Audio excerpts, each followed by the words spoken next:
haere mai, and welcome to Cult Chat, the podcast where we talk about coercion, control, and all things cultish.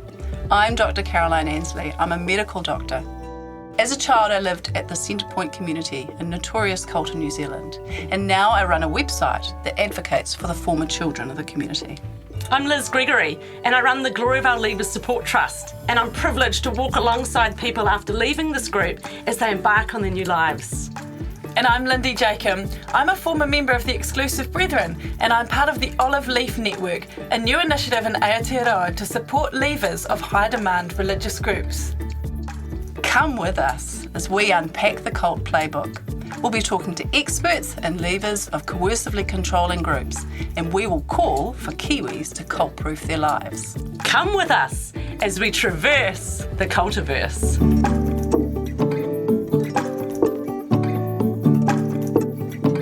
A warning, this podcast contains references to subjects and discussions which may be difficult for some people to hear.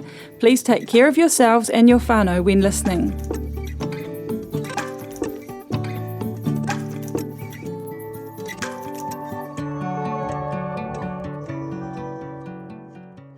Hi everyone, and welcome back to Cult Chat.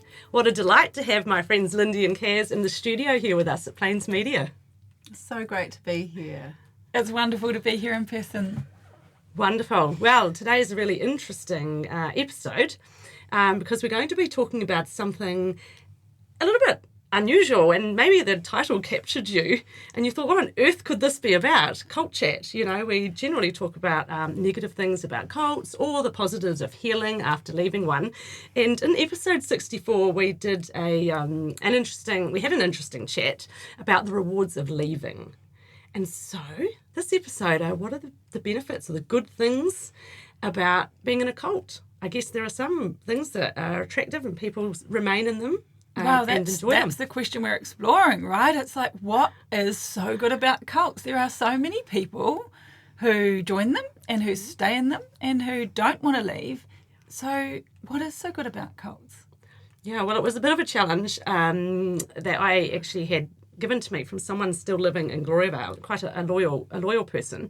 And last year they were upset with me because I wrote a blog post about why people should leave Gloriavale, 10 reasons people should leave Gloriavale. And I got some backlash from this person in Gloriavale who said, oh, well, you're just talking to all the people who are angry and bitter and who have left. Why don't you talk to people who are in Gloriavale? I said, oh, that is a great idea. Might I ask you?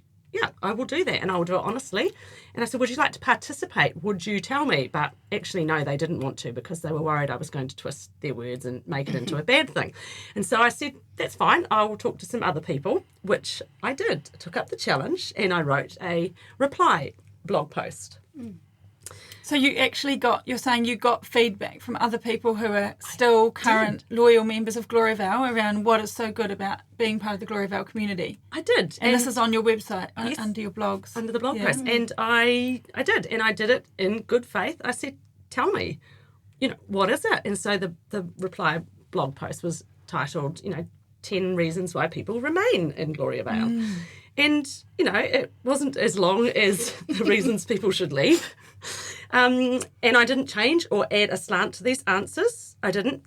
Many gave the same answers, and so there might be a combined, response. But yeah, I have those 10 reasons, and then I had a bonus point, number 11, which I think is quite an interesting one as well. Okay, and some people, so we're gonna look at some of those today. Is that right, Liz? You're going to share some of them? Yeah. But I think it's also important to note that Gloriavale, obviously, I'm guessing that some of the things they shared are unique to the Gloriavale community, whereas today we will also try to talk about what are some of the wider or other reasons, because there's so many other groups that may not have, the specific so-called benefits of Gloriavale, but are there, other benefits in other groups. So, yeah. Well, there definitely are. I mean, if you're in a Tai Chi cult versus a psychotherapeutic cult versus a like a spiritual Christian closed cult. Christian cult, the value add is different. That's right. Clearly. Yeah. Yeah, okay. So how do you want to do this, Liz? Do you want to share some of the Gloriavale ones? And I'll share, and then let's just chat about how it may apply to other groups, and whether this is a theme that runs through other people's experiences. So one of them is the initial premise of people living together with a common vision and faith is a good one. So there was just this shared belief that it's a good thing for people to want to live together in a harmonious community where everyone thinks and believes the same things and values the same things. And that does sound like... Well, it's utopian and idealistic and, it's the ultimate cul-de-sac. Everyone gets on really well with each other and the kids play out on the street together and they have a drinky at the end of the day together. Yes. It's not a cult, it's a neighbourhood. That's right. But we all desire and deeply want to connect with people who want to do life with us. It's humanity in action, isn't it? Yeah, and I think this person wrote the initial premise of people living together because I think this person may well have moved and morphed in their understanding, perhaps even since here, of whether Gloriavale ever ended up how it was initially sold. Yes. Like over those 50 years, I think it's... Yes, that's a key piece actually is, does the reality actually match up with the initial premise, the initial ideal? But anyway, okay, so just taking it at face value, what it's a lovely vision. Bearing in mind that 50 years ago, what that community looked like then That's right. may well be very different to what they're experiencing now. Entirely, yeah. Which is why the previous post on why people should leave perhaps is worth reading. Number 2 was we've always been taught that the church at Gloriavale is a safe haven from the world for our children. We like to stay nearby our families and enjoy the support that our relatives and others provide. Outside families seem to spread out far and wide, and we were taught that we wouldn't survive in the outside world with all these children, and we've believed that. And then this person wrote until recently. So obviously, they're actually giving forward their ideas of at the time when they were quite a loyal member. Now there's obviously some movement with that person. Until recently, maybe it's not that safe. But they honestly, To keep your family close. and that it was a safe place and the best place. There are sincere people, the best place to bring up your children. Yeah, and that's a really common belief across multiple culty groups, whether they're Christian based or other forms of religious or spiritual belief. That's a very common theme, that there's a belief that this group is the vehicle to provide safety and to provide protection from harmful outside influences. That's incredibly common across all groups to have that belief. In fact, it's probably one of their biggest draw cards or the biggest promises they hold out. And we have to believe that the parents in Gloriavale want to do the best for their children, that they are parents who actually have in their heart that is their goal and their aim. They just haven't got all the information, or, the indoctrination process removed some of those critical thinking faculties. And so it's like the Elizabeth Struhs case in Australia. It's a young girl who was in a cultic group and was restricted in her health care that she needs. She had diabetes. In the end, she died, and the group were instead trying to pray for her and weren't allowed. And removed her access to insulin, which in the end she died of. Devastating. And this has just been in Australia, and now there were 14 people convicted and there are people in prison over that. And some of them were her own family members who I guess loved that girl, and they honestly thought they were doing the best thing for her. So it's a little bit like that concept. They honestly believe it's the right place and the safe place. And I'd say that is exactly what I desire in my life. In my community, and like the again, people it's around me. I want my children not to go that far. I want them to be able to stay in my life as I get older and get to know their children and their partners, and have them grow up around safe people who know them and understand them and can buffer them from the life around. So again, just like the first one, you're saying it's a common human need. There's nothing wrong with it. It's a beautiful human desire that then has somehow become twisted, or again, the reality is different from what's been promised. Yeah. And this looks amazing. We like to stay nearby our families and enjoy the support that others provide. And that's looking very much in the Gloriavale sphere of very practical things, like I need to go into town for an appointment, I'll drop my children off with my sister and she can have 1 more or 5 more Yes. added to her tribe, and she has an older daughter who can look after my kids. That gets me off the hook for a little bit to go to town. So they're looking at this practical support. But I know in these groups what they promise is sort of emotional support. But I know also the flip side of that failure. I think of some of the older people in there, and it's a struggle. And I know people on the outside and inside the health sphere, I've heard it said, maybe it's better for the old people to stay in Gloriavale instead of coming out and maybe going to old people's homes, and perhaps they got all the support of their family, and it's like, do you believe that? Because actually, even inside cults, there's a lot of fracturing.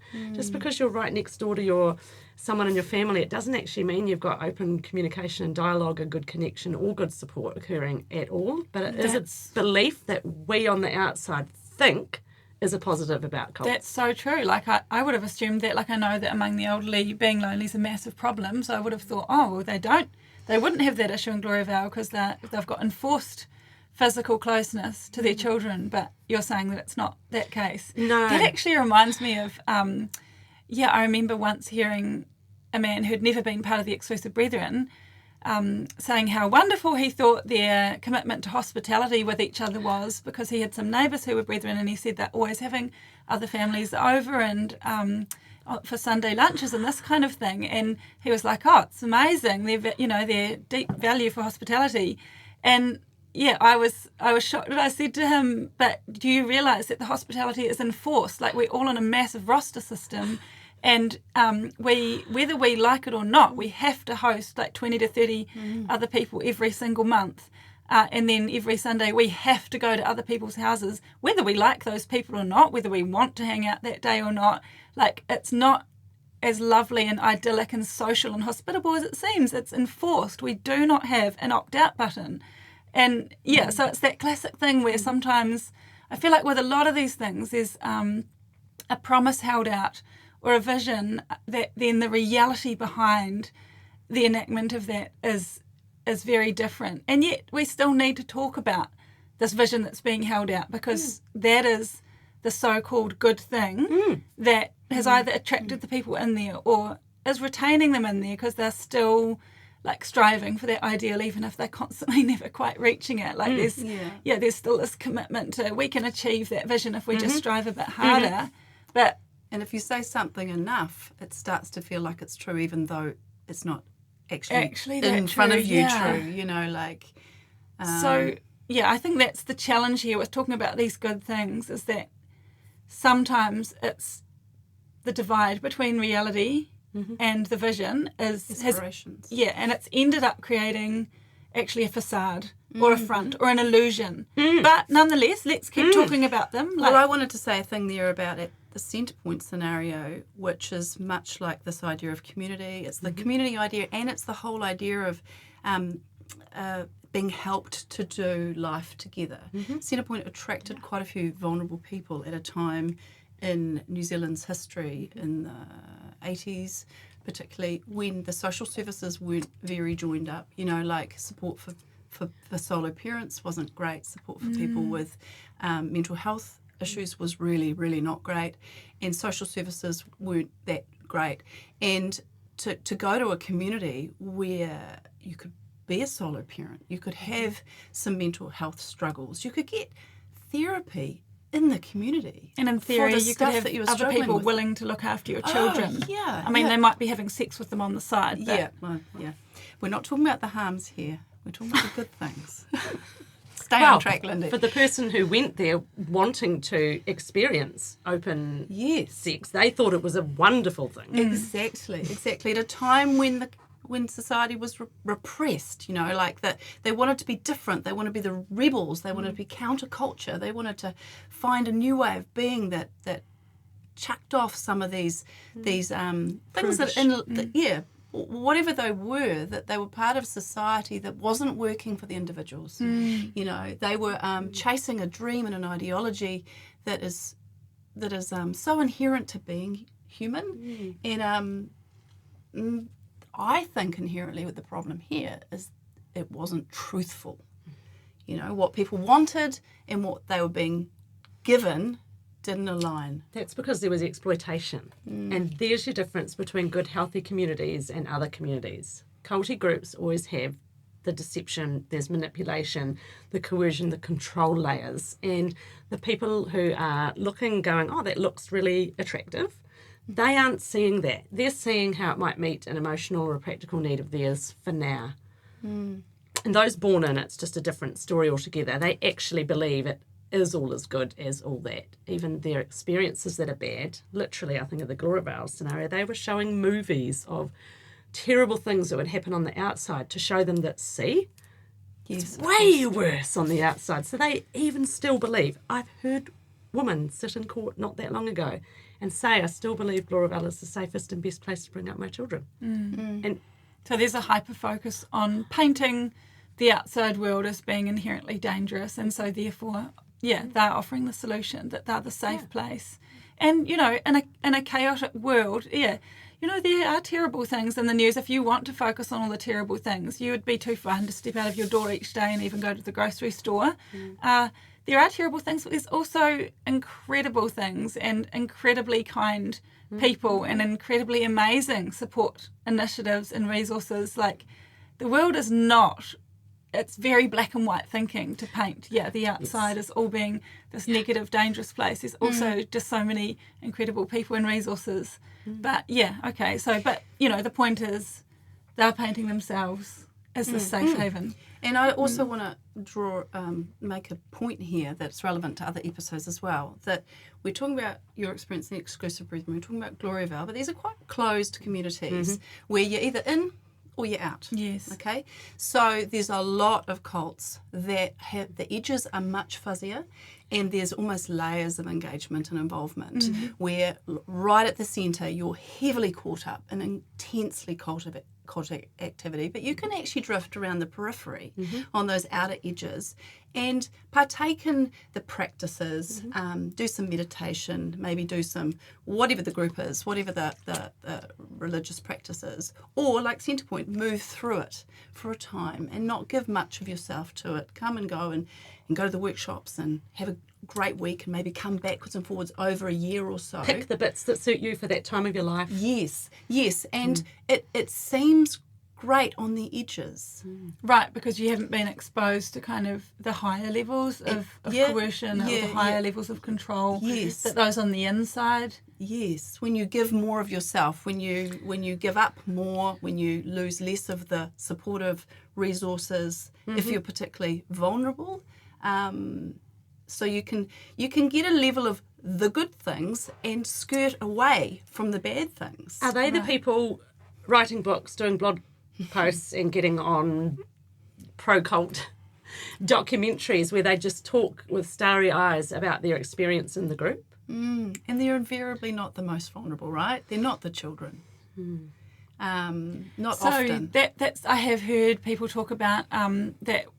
One common phrase that can come up for some people who were part of a group and had a so-called good experience, they'll say, you know, when they hear about the bad things, they might say, well, it didn't happen to me. Or like I've heard you talk about some of the adults who were at Centrepoint maybe for a short amount of time as well, but they say, well, I had a good experience there. So you're saying that sometimes there can be people who genuinely had a good experience, and you're saying that those tend to be the ones who are more privileged or who might have held positions of power in the group, or who just simply kept themselves on the fringes, and so they were protected from being exploited in the same way that some of the more vulnerable people experienced. Absolutely, and I think maybe, like I said, the example of the solo mother who's got some mental health problems who comes into the group. Just imagine that. You're now living there. You don't have anything on the outside. Social services, mental health services aren't supporting you. You need help with your kids. Compare that woman with the guy who's coming and going and doing workshops at Centrepoint on and off, maybe stays for a couple of months because he really likes the environment and the lifestyle. But it's really different. Relational and financial and got employment options on the outside. Very much. Yeah. Very so much. I think what I'm hearing is that there can be multiple levels of experience, and that sometimes people are picking and choosing about what they're seeing. But I guess here, like at Culture, why we talk about what we do and why we do talk about the harms, is because the harms are real. And we're going, yes, there might be some of these good things or good things for a short time, or, that there's some good there, but you need to look at the whole piece of the picture. You need to look at behind things that are a facade. You need to face the ugly reality, even if you didn't personally experience it. Yes. If there are ugly stories about the group you're part of, you need to look them full in the face. And validate those who experience them, because there is nothing worse for someone who has experienced cultic harm for someone else to go, oh, well, that never happened to me. That's so, it's almost like, wow, I didn't really believe it was that bad for you because it didn't happen to me. Sam Jahara, we did an earlier episode with her. Earlier, maybe 12 or 13, I can't remember what it was. And I've never forgotten what she said. She said she just does not believe there is room for those who have had a wonderful cultic experience to be coming out, writing books and memoirs. She is insulted by it. She got quite visibly emotionally angry at those people, like, be quiet. Yeah, she was talking about, and this is actually really relevant because it's the Osho, Bhagwan, Rajneesh cult, the sannyasins, a global international movement, which, it's the guru's dead, the Bhagwan died, I can't remember when he died. People may have heard of the large community in America, what's it called again? There was a doco-series on it, Wild Country. I've forgotten the name of the actual community, but it was a dramatic community, and the Wild Country documentary didn't actually talk about the children at all. And only recently has the children of the community, now 30, 40, they're at my age, starting to talk about actually the harms they experienced. And it's been... still, you can go on Instagram, Facebook, wherever your socials are, and you can still see people posting wonderful quotes from the Bhagwan, from Osho, and people are still sharing them. There's still a significant global industry around the merch for yet he's a perpetrator of serious harm. Yes, and created an environment that allowed abuse to flourish. Absolutely, particularly to children. And that's a side of the story that hasn't really, it's only recently gotten air. And so that's your comment about Sam Jahara. She was making that before it was really, that was a couple of years ago now, before there were some really strong documented stories from child survivors of the cult. So she was saying that in anger about these people, knowing there were these stories, but there wasn't, and there's been no criminal consequences. So it's been shocking. So I want to get us back to what's so good about cults. Because this is important, but what we're saying again is be careful when you hear what's good about cults, because sometimes it's an illusion, or it's not. It reminds me a little bit of, when you see one piece of a picture, you're seeing maybe one or two pieces of the puzzle, but make sure that you're zooming out and getting the whole picture. What's the context? What's the perspective? What are the other puzzle pieces there? And how do they inform that picture? What else have you got on your list there, Liz? One of them I think is important. This is someone born in. They said, this is a life we're familiar with. There is stability with that. We know how it operates. Yeah, okay. There's just a predictability. So that's particularly relevant if you've been born and raised in it. It's what you know. There's not the fearful, frightening thing of suddenly having to choose a world that you know nothing about, or being forced into a world you know nothing about. Okay. And so they know how it operates, whether they like it or not. There's a predictability. Comfort zone stuff. Well, while we're there, what is so good for people born and raised? It is a different conversation from what attracts a person to a group. Yes. Right? It is. It's a totally different conversation. If it's all you've ever known, what is so good about a cult? As the harms mount up. Well, I can't give you anything because the research says that cults are destructive to children, and there's no research that suggests in any way, shape or form. Well, I can speak to some of that just from my own experience. It is along the lines of what you've just shared there, Liz. I think most people to some level find change hard, even if it's change that you know is good for you or beneficial for you. It can also bring anxiety, and particularly if you're talking about significant change, like potential change to lifestyle, employment, education, moral values, spiritual beliefs. Like those are all significant things to have to assess or change, and it can be frightening and overwhelming to think of changing any one of those, let alone all of them. So for people who are born and raised, and again, you know, on the spectrum that you're talking about of fringy people who are kind of half in, half out, where, you know, I'm primarily focusing here on people who are fully in a group. And yeah, for those people, normally all areas of your life are tied up in the group. And so if you're thinking about changing one of them, often it might mean you have to change all of them, you know, because if you dare to try and change your employment or your education, you might find yourself out of the group and having to have changes to your relationships, your finances, your spirituality and everything. And to change that many things all at once is incredibly destabilising and frightening. And so I think there's a huge amount in there where the so-called good thing is just, this stability, the comfort zone thing, the predictability. I think as well, I think we have talked recently about why you should leave, and one of those things is sorry, I've lost my change of thought. Lost my train of thought there. Start again. Okay. Another massive factor is that usually you're with family and a community. Your name is known. You know their names, and that's a gift. Usually, it can be a curse as well, but it's just really massive to think of losing those things. So that's something that. So in some way, the good is the good that's been created as part of the bad.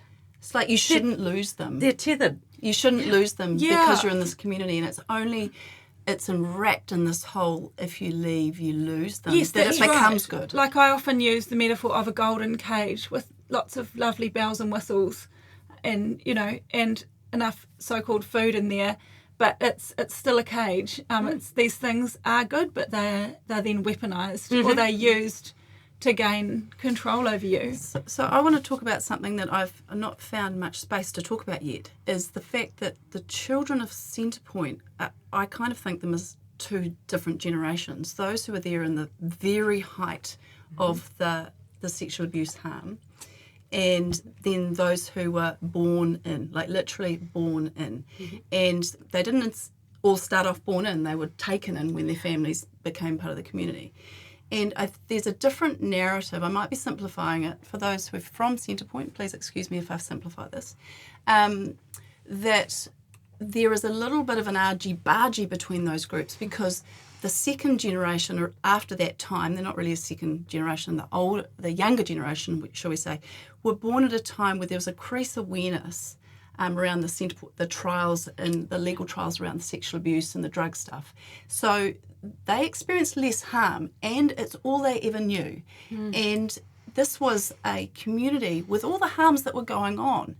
The children talk about the property, the fact that it was this massive natural bush environment. Was so beautiful. There were places to go and retreat and be with nature. There was a massive swimming pool. There were trips out and about in the van to exciting places. There was efforts to actually make life fun for the kids. There were all these other horrible things. Yeah. There was a lot of freedom. There were a lot of parties that the kids would get up to and the teenagers would get up to. And they often talk about that as a nostalgically, you know, like, plus there was each other. And there was this, I've heard a lot of people talk about the loss of the place, the loss of the surrogate families, because they were, these kids, again, this is an example of the good that came from the bad. They were in many ways neglected and abandoned by their parents, who were off having intense psychotherapy and meeting the demands of the leadership. But the children bonded together and they became like their siblings. And when the Centrepoint disbanded, they lost that. They lost these people who were their new sibling tribe, who they did childhood and adolescence together with, and now they're in this world that no one gets that. And they were there was trauma bonding. Trauma bonding, yes. As well. Yes, so what that's actually, while it seems like, oh, well, that's just the consequences of being in a cult, for these people, it's real. Yeah. It's real. You know, Yeah. this is something they've lost. It is. And you talk about the property, and that's actually number 4 here. This person said, lovely recreational facilities nearby. There's a lake, there's fishing, tramping, hydroslide, no air pollution, and you can see the stars at night.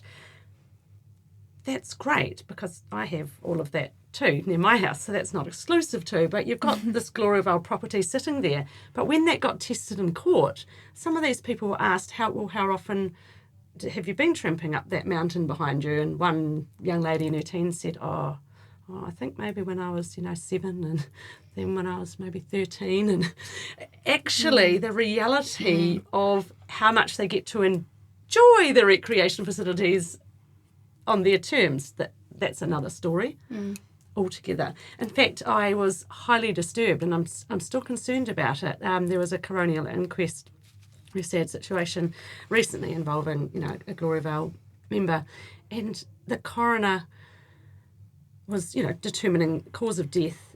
And I don't know what she was thinking, but she wrote a comment in the report that said, oh, this young man was just so lucky to grow up in such a beautiful place in New Zealand. I just about choked on my dinner. When other leavers found out about it, they were angry. They were like, what right does she have to make a comment like when that? so much harm is known about Gloriavale? Yeah, and the information that had come out around this particular person. Yeah, absolutely. Right. Like, how can you... That's nice if you think the hills and the mountains are great, but was that the right place to... Yeah. Have that comment. What kind of comment? Why can a judge or a coroner or any... So what's that got to do with the price of anything? Oh, so that person had a deep commitment to trying to look at this one puzzle piece that's nice landscape and ignore all the other puzzle pieces. Let's look on the bright side. Yeah. And I think it probably made the parents feel better, and it was very trying circumstances, but I don't actually think that's the role. Anyway, the point is, I have no air pollution at my house. That reminds me of something that our listeners may have come across, is the concept of cult apologists. Most cult apologists, as some people call them, do not like that name for themselves and don't call themselves that, but essentially it's a name given to people who defend or are apologists for cult-like groups, and there's a number of them all around the world, and sometimes they're hired by these groups to help them with their PR or to write positive news or academic pieces about them. And I have engaged with some material from some of them, and this, what you're describing, is exactly what I find in their writing. They might write, it feels like an absolute spin on things. It feels sometimes like it's a lawyer that's been hired to specifically go through and pick out all the good things and write a persuasion piece rather than an accurate piece that takes a balanced look at the good and bad of a group. Because nearly always some of these aspects things, some of these visions held out, some of these good things, all those puzzle pieces are written about. And yet I know, as someone who's been acquainted with that group or former members of the group, I know that there's all these other puzzle pieces that are dark and that are underbelly pieces, and yet these cult apologists seem to have an absolute commitment to refuse to acknowledge those pieces exist. Whereas, and I guess what we're trying to do is to say, we can talk about the good things, but we also insist on talking about the bad things too and staring at them in the face. Let's put it all on the table. What else have you got on your list there? Oh, it gets down to some pretty, some pretty weak ones. Limitless hot water. Who doesn't want to stand under the shower for 45 minutes? Although, see, that comes with the hook. In Gloriavale, the hot water temperature was set at Hopeful Christian's favourite hot water temperature. For everybody else, I think he had the capacity to have a different temperature. He got to set the hot water temperatures across all the hostels. So, and no one had time for a 45-minute shower, and the doors weren't locked, and there were other people, and it was shared facilities. So actually, I'm not going to go with it. I think what they're really saying is I don't have to pay the power bill. I think it actually comes down to the responsibility issue, where I don't have to worry about how much hot water we use. Okay. Number 6, lots of fresh fruit, veggies and eggs, and your food is delivered to you each day, and you just say thanks and eat it. And again, it's, for If some that's what you people, want.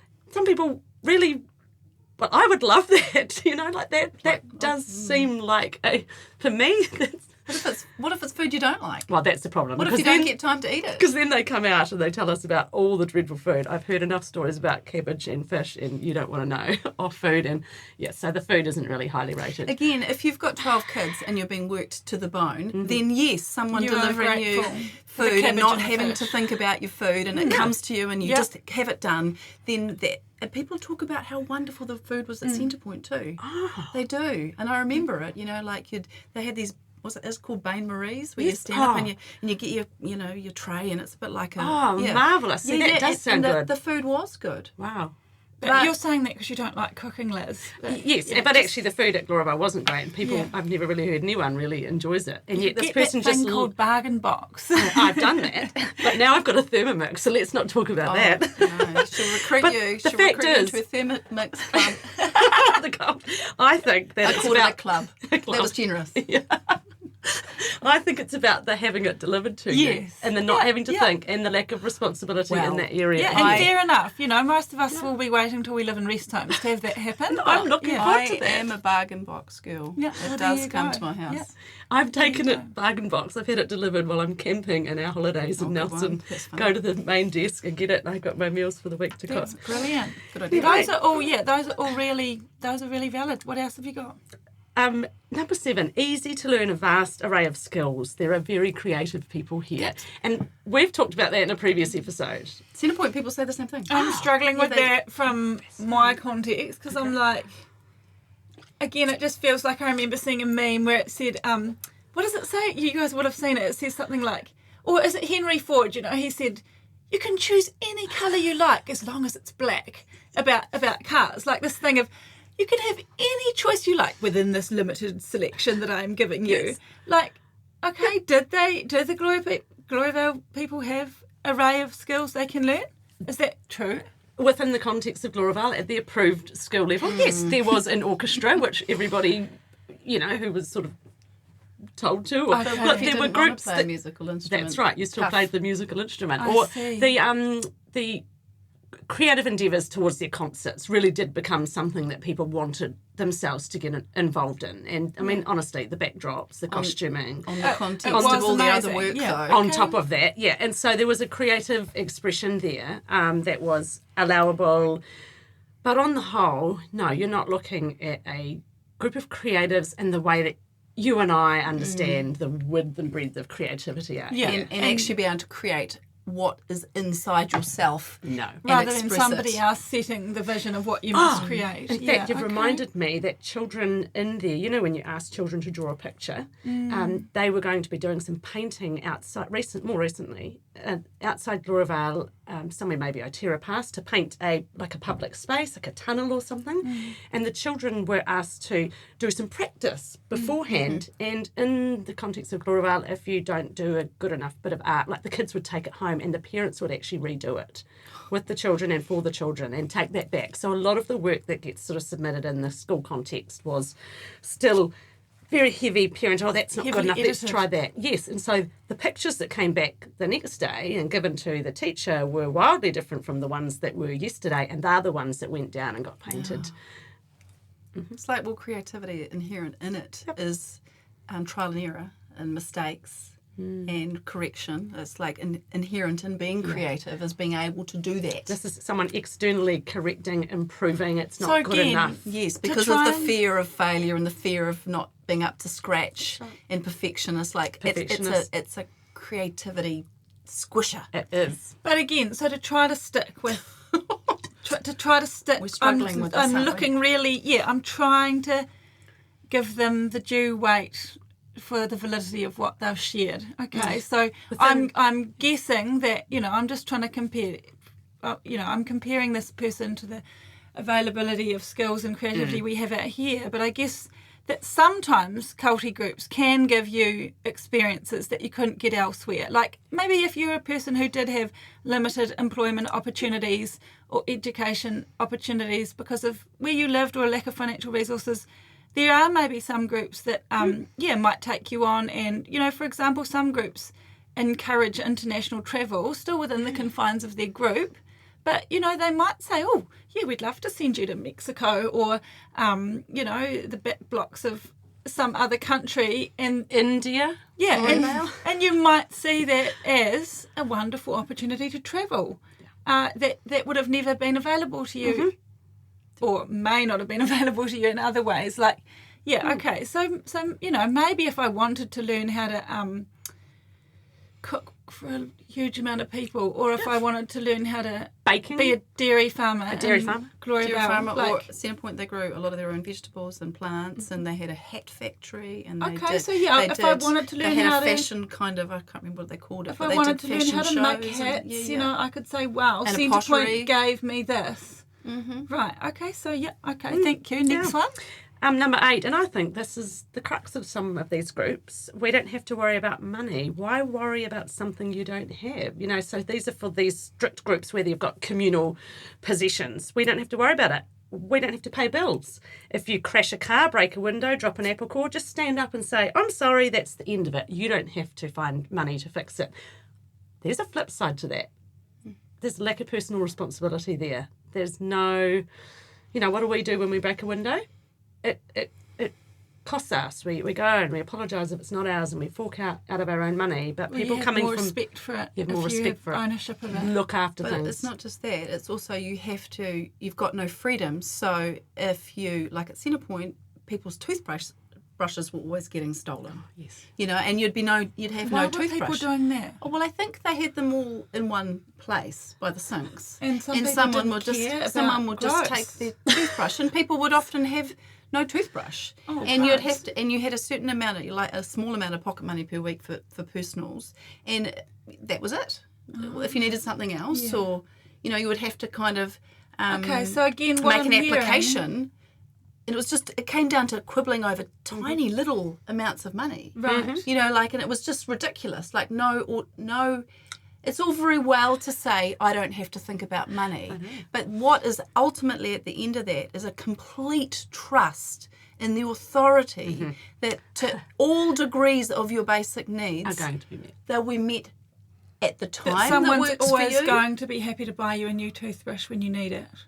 Yes. And they might and you'll get it in a timely fashion, and you won't have to quibble about why you need that toothbrush. Wait in the queue for your toothbrush. And then you think it might not be the toothbrush, it might be healthcare, your healthcare needs. Yes. And start adding time to that, and you're looking at... It might be, I need to see a dentist, or I'd like to get my hair cut. And the hole gets bigger, and then it becomes an abscess, and only when you're roaring with pain and you've laid flat for a few days and your face is the size of it might be time to go to the dentist, and then we pull the tooth. Exactly. It is stressful managing your own money. It's stressful paying bills. It is. Like it can come with, with like what's that saying? With great freedom comes great responsibility. Spider-Man. I think cults offer lack of responsibility, and I think you're right. People, 100%. I think can people you say that again? I think cults offer lack of responsibility, and I think that attracts people. At what cost? The freedom of the individual person. Yeah, which they think is evil anyway, potentially. Cults actually believe the collective group is the right and the individual is... individual autonomy and freedom is not a value. No. But you're right, you hand over your responsibility. So you hand over and your freedom.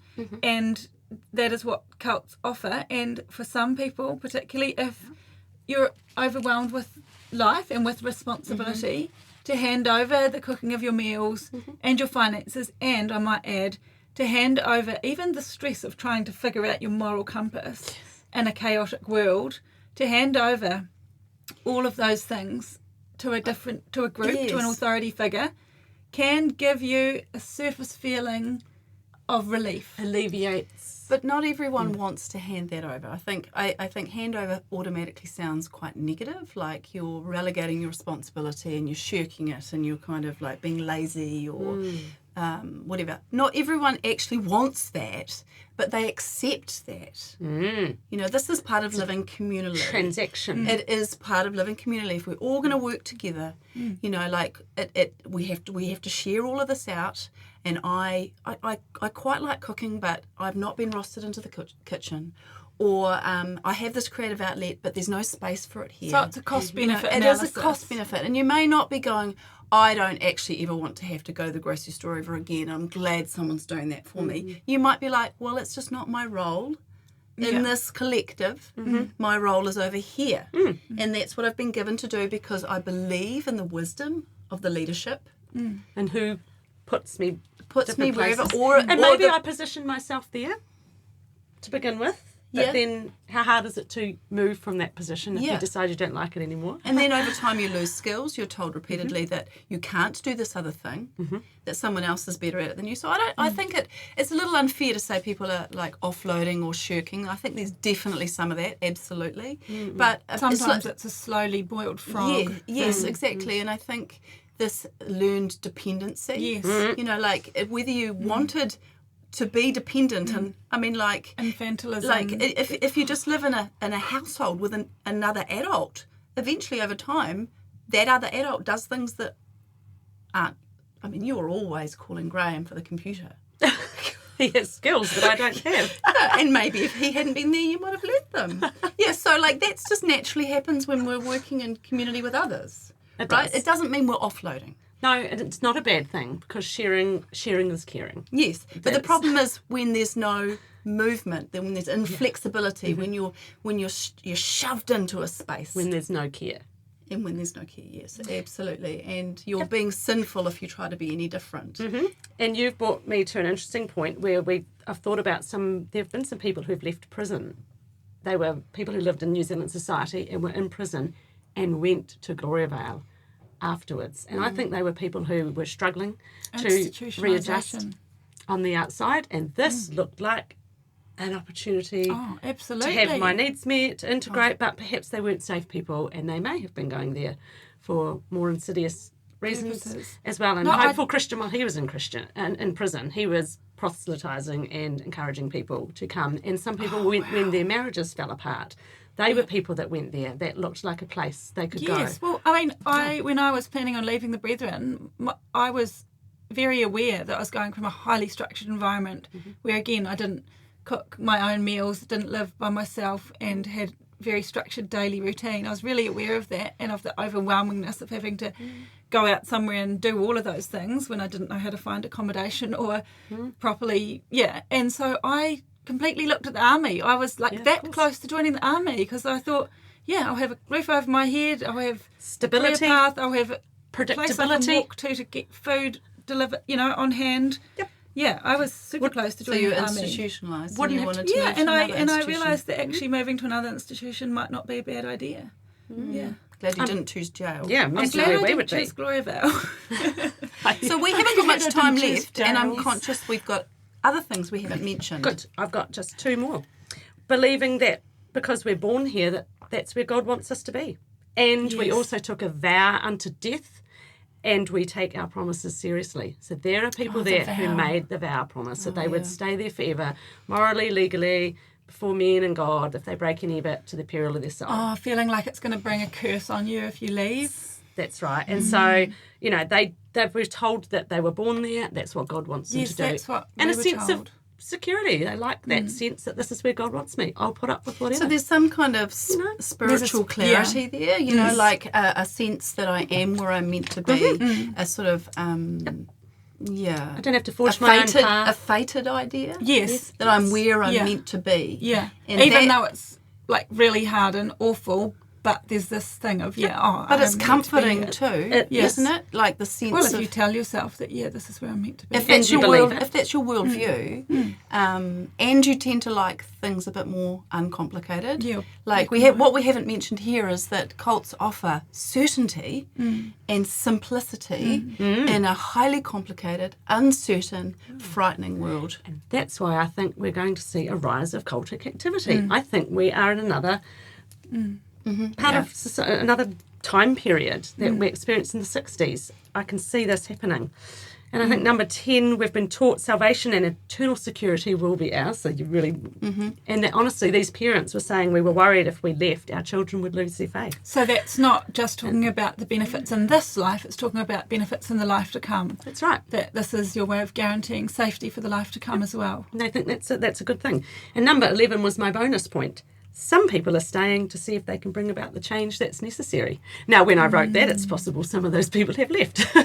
But an interesting concept. You know, what's good about a cult? An opportunity to perhaps bring change when it looks like it's gone off beam. That doesn't feel like a good reason to stay to me. No. So what's good about cults? I think what is good about cults fundamentally is the lie the cult tells us about the cult is what's good about humanity. Yes. The problem And is promising not what that is they good can deliver it. Yeah, the problem is not what is good about cults. It's what is good about connected humanity that is collaborative and making a difference to the world. That is what is good. That is good. It's good. And that The good problem stuff is can that be you found, can't find it here. and that good stuff can often be found in other means that don't involve coercion and control. And lies, Yeah. deception. Yeah. Yeah. So we don't really sound like fans of cults at all. No. Yeah. But there is some good, kind of. But it's one puzzle piece. It's not the whole picture. And, you know, it's actually really important. I remember in Theo's book, it's important that we don't diminish the experiences of those who've lived in cults where they did have good times and they had good experiences, and they are allowed to remember those, because it's not okay to just look at someone and just see, damage and vulnerability and harm, because actually inside those groups, they did have family times and they did have times of connection and there were amazing celebrations. And it's not okay for us to be, thieves of people's positive memories and recollections. But we just want to look at the whole picture. Yeah. Exactly. And people can have those awful harms at the same time as saying, these are the good things I experienced. And again, that's Centrepoint. People have said to me, like, they don't feel it's okay anymore to talk. Even the people who were harmed, really harmed, they don't feel it's safe and okay in a narrative that is just focusing on harms to say the good things. Right. And that's a loss itself. That itself is a loss. It's tricky, isn't it? Not being able to say what I loved about this community that so hurt me and my family. I think of that in the context. Gloriavale had these great concerts and they would video them. And many leavers on leaving like to get their hands on those concert videos, and we have copies of them in our home, and the number of people, we might go to their house and it's showing, and they're looking back to times that, felt interesting and exciting, and And it's not just all negative, right? No, There'll be nostalgia, and they'll be are. like, "Oh, look at Mary and how her haircut and blah, And then wasn't she funny when she was little and blah blah." And then we look at them and go, "Look how many people have left." There's so and so and so and so. Yes, because it's the end of concerts. you might want to reminisce and have some nostalgia, but would you want to go back there? Would you choose to go back there?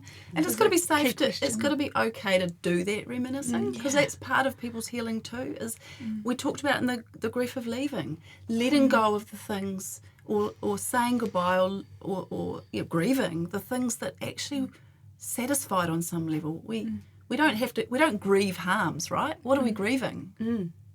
We're grieving the things that were good. That's right. You don't grieve the harms. You run away from them and you're jubilant. Yeah.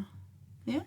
Yeah, I mean, I think you do grieve the harms as well in a way. You lament that they've happened. But I guess you're saying you don't miss. I don't miss. the harms. It's not considered a loss. Yeah. Although harm might come about because of loss of Yes, that's right. safety or... Yeah, that's right. Well, there we go. We would love to hear from our viewers and listeners if there's anything good that they see or think about cults. We'd love to hear your comments. Anything else, Kaz, that you've, in our last couple of minutes that we've got together? Oh, do you want a few more points Yeah, that we didn't talk about? We didn't talk about ecstatic experiences, about how actually there can be some really amazing uplifting experiences in these groups that can be you can get a bit hooked on. We didn't talk about personal change and breakthroughs, that you transcend some difficulties in your life, or at least you believe that's what you're trying to do, and you may never get there. And some people inside these groups do, I remember listening to a podcast recently and someone had their father had been an alcoholic for much of his life and had joined a Yes. group, and that's something that he gave up, and Right. that would transform a Yeah. family dynamic. Yes, absolutely. Strong, certain leadership. Someone who can tell us the way forward. We don't all want that, but many people find comfort in that. Lack of ambiguity and certainty. Rebellion. It's great to be part of a counterculture. You're saving the world. Like emotional intimacy. That's what it looks like. Actually, in reality, it often isn't. But it looks like that. A belief that you've found the answer and the truth, and that you've discovered a secret. I mean, that's thrilling stuff, right? Yeah. A desire to live by different rules, safe, simple, structured, predictable life. Feeling safe after something awful's happened. I've heard of people going into groups who've come from an awful thing, and they get embraced by a community that can make them feel safe again. So there's a lot to this, guys. Yeah, it's pretty easy to see why they're still so popular and have such success in recruiting people. Yeah. And then we know how they get trapped through an indoctrination program, so we know why it's then difficult to leave the group as well. And so the numbers alone don't show that they're good. That's not a measure of their success. That's a measure often of how good their entrapment techniques are, which is usually within 3 months. It's pretty much done deal if you've still got close involvement with the group. They have captivated your mind and you're beginning to lose yourself in the group. You're talking about recruits. Yeah, as opposed to born and raised. Yeah. So I think we need to wrap up. I think so. Excellent. Well, it's great to have been back here in the studio, Plains Media, with our friends Lindy and Kaz. Today was an interesting discussion around, so what's so good about a cult? And obviously it's a difficult question to answer. Hopefully we've done it justice for you. Don't forget to have a look at show notes to find out where you can, read some of the blog posts and some of the websites that we like to put down there for you to follow up on. We're grateful to our producers here at Plains Media for helping us get on air. And we invite you to follow us on social media. Make sure you like our posts, share the word around, leave a review, ask a question, make suggestions for episode content, although I feel like we need to be on air for many, many years to come because we have so many amazing people we would like to interview. So stick with us at Cult Chat while we traverse the cultiverse. Bye everyone. Ka kite anō. See you later. If anything in today's episode was difficult or upsetting for you and you would like to talk to somebody, we encourage our New Zealand listeners to free call or text 1737 for support from a trained counsellor.